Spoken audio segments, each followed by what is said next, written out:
Good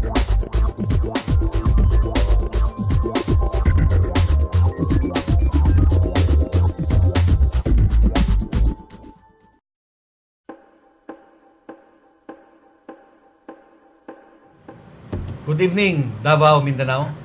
Once again, we are here in our show, Mindanao Dialogue, that is aired daily, 9 to 10 p.m. at Sky Cable Channel 15, for a topic called about information technology. Our guest for tonight is not really identified with IT, no? He is more identified with progressive issues, no, ng Pilipinas, but he sees something important in this undertaking in the House of Representatives by proposing a bill that will promote open source IT technology in the Philippines. He is no other than well-known street parliamentarian and a congressman of Bayan Muna, Congressman Teddy Casino. Good evening, Congressman. Good evening, Ed. Maayong gabi sa tanan. Yes. Congressman, yun na nga, nabanggit ko na yung unang topic natin will deal on yung proposed bill ninyo that's called the FOSS or the Free Open Source, what's the other S? Bill. Free Open Source Software. Software Bill. Yes. Can you explain to our televiewers at least yung common, yung layman's understanding kung ano itong FOSS na ito? Siguro, to be very simple about it, yung free open source software, ito yung, kumbaga sa gamot, generics ng software products. So, kung sa gamot, halimbawa, meron kang paracetamol, may iba-ibang brand yan. Ganyan din sa software, kung meron kang word processing, may iba-ibang brand yan. Ngayon, sa free open source software concept, sa halip na yung brands ang yung tinitingnan, it is the function that is important. So, word processing.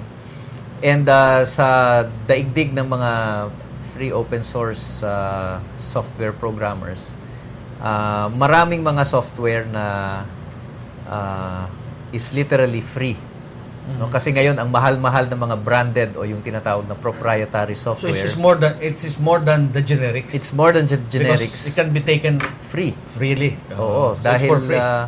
Ang pagtingin natin sa software, this is a global resource. Yeah. Kasi ang software, kung titingnan mo diyan, mga numero lang naman yan na inayos nila in binary codes lang yan. So codes are ano yan, pagmamay-ari ng lahat yan. No, and people who are able to design a software from these codes may or may not sell their software. At ang trend ngayon sa daigdig, hindi na binebenta yung mismong software. What is being sold is the services that come with the software. But the software itself, libre yan. So, meaning, unlike the past years, where you have to buy the software. Yes. Windows, for example, if you want it installed in your computer, you have to pay at least 4,000. At least. At least 4,000 pesos. Imagine if with that bill, FOSS, in effect, you can have it for free already. Yes. No? Not the Windows, but these same codes or similar codes, or even better kung darating ang panahon. Parang ano yan isang magandang comparison din dyan yung pagkain. Okay. Halimbawa, yung pinakbet, no? Everyone can cook pinakbet. So, ganun yung free open source software. Alam naman lang yung recipe, libre yung recipe yan. You don't have to buy the recipe. Pwede mo lang i-download sa internet yung recipe. And then you can cook it yourself. Yeah. So, you can already have pinakbet na hindi ka na bumibili ng recipe. Pero, if you want someone to cook that recipe for you, no, kung kasi may ano yan may ibang mga tao talaga magaling magluto. So kung gusto mong may tagaluto ka, yun ang babayaran mo. Yung expertise. Yung nagluluto. But not the recipe. Yung recipe itself, kung gusto mong gawin, pwede mo rin gawin. Now, yun ang free open source. Now, for me, an ordinary person, I look at it as something, ano ba ito? Baka hindi kaya mag-o-oppose dito yung mga naunang mga branded, are they opposing this worldwide Oh yes. move? Oo, kasi Is this already in court or what? yung free open source software, meron tinatawag na 4 freedoms yan eh. Una, the user is free to use the software na hindi siya kailangan magbayad ng license to use it. Okay. No, so very liberal ang license. Pangalawa, the user is even free to copy and give away copies of that software. Pangatlo, pwede niyang kalikutin yung software. Pwede niyang improve. Pwede niyang lagyan ng kung anong gusto niyang Just like the pinakbet, as you said. Oo. Pwede mong damihan kaunti ng asukar o asin o ano ba? Oo. Ingredients. So ang basic dyan is that because in open source, you don't just get the program, you have access to the source codes na tinatawag. Yung what runs the program itself. Sa proprietary software like Microsoft, bawal yon tingnan.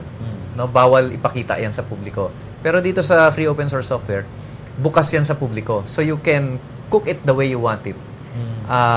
And then you can also give it away just like any recipe. Okay. Pero ang mga kumpanya kikita by modifying, by customizing. Kung wala kang tiyaga at wala kang talent na mag-customize ng software, pwede mo ipagawa sa iba. But basically, yung software, like kung